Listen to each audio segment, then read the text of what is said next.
Margaret Kuhlman of Soul Astrology. There are 4 planets as well as the Sun and Moon, all in Capricorn at this new moon, whereas last month had a Sagittarian flavour over the Capricorn work that we were doing. This month feels potentially heavy, as though we just must get on. We have to do the work. We've set it up ourselves in a way.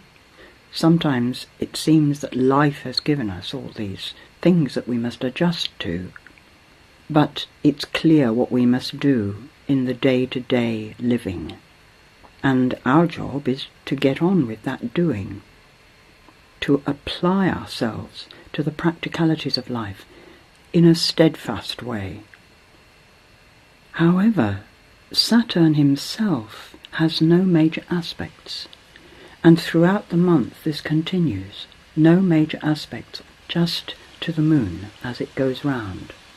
So every now and again we will be refocused on what we have to do. The suggestion is that this practical labour of our life is just a background, a necessary foundation for everything else that's going on. And the everything else that's going on can be huge. Jupiter in the chart is sextiling Pluto, so the push for changes is immense, and it's coming from a very deep level within us all. The Scorpio, Mars in Scorpio, and Mars sextiling the new moon and Venus. Very much about how we feel in relationship, not just in our own personal relationships, but in relationship to all people and to all things, perhaps particularly the earth itself. So our motivation for action is very likely to be how the relationships seem. We are being called to take responsibility for our life very, very much this month. Responsibility for how we experience our relationships, and this is personal. The new moon and Venus are also sextiling Chiron, so it is very likely to be the awkwardnesses of relationship that are showing up. There is such an emphasis on not blaming the outside world, and the pattern shows the major difficulty in that square to Uranus in Aries. We become aware of separating, the need to let go of how it has been. And with all letting go, there is such inner adjustment to be made. We call that grief. Emotionally, it's grief. In truth, we can lose nothing that belongs to us.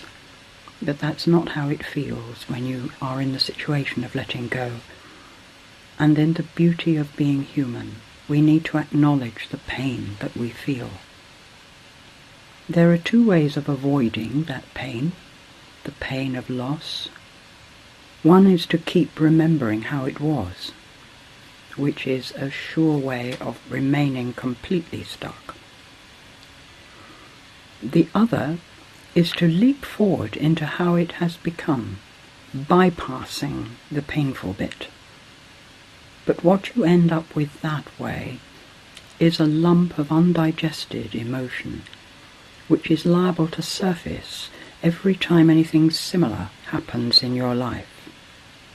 So we are having the most perfect opportunity to face the pains of loss, even sometimes to go back in one's mind to previous situations where you didn't digest it, and letting it all come up and flow through and out. That way we are able to see the road ahead clearly, without tears blurring our view. At the full moon, the Sun and Venus straddle the south node in Aquarius and point at the moon on the north node in Leo. The emphasis, I feel, is continuing on relationship, but how we need to acknowledge each person as being equally valuable, each situation. As we step back from being possessively engaged with the other person, stepping back to see how we really love them, how we don't really want them to change because they wouldn't be who they are if they did. Let them unfold like we unfold ourselves. Let them become their own potential. And in that we find there is such fun, such joy, such pleasure, the warmth of friendship.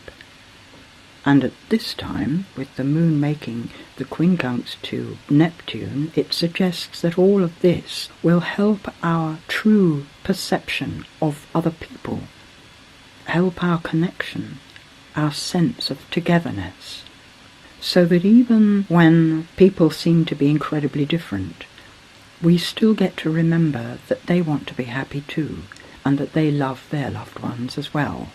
The similarities that we have are immense, even with people we disagree with, even with people that we may not personally like. The whole month has this flavour of true perception, with Mercury sextiling Neptune during the first few days. And the standing back in order to see sometimes does need to be a complete letting go. And what was not yours will fall away.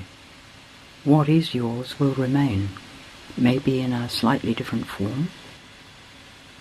So the stepping back does not have to be a cut-off, and the vision that we get from there informs our deep determination to remain steady with the truth. That quincunx from Uranus to Mars in Scorpio. So the background is to be committed to what you need to do, and to let your steady footsteps forward keep creating a firm basis for all the emotional growth that can happen in relation to the events of your life. Mercury sextile Neptune, a constant background reminder that we are spirit, that grief flows an emotion through our space. Each of the human emotions we feel has been felt by millions before and even now. We are not separate. And allow the second half of the month to be lighter than the beginning, because both Mars and Mercury will be shifting signs into fire and air. Lighter communication, more fun and change, more experimental. And be gentle with yourself. Watching a rose opening its petals one by one, becoming stuck, one petal inhibited by the slow opening of another. You are the rose, and your necessary unfolding at this time requires that you identify and feel each hindrance as your own.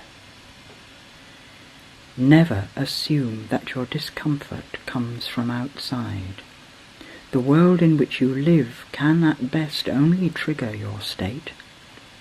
The world is the wind, rain and sun to the rosebud of your unfolding beauty.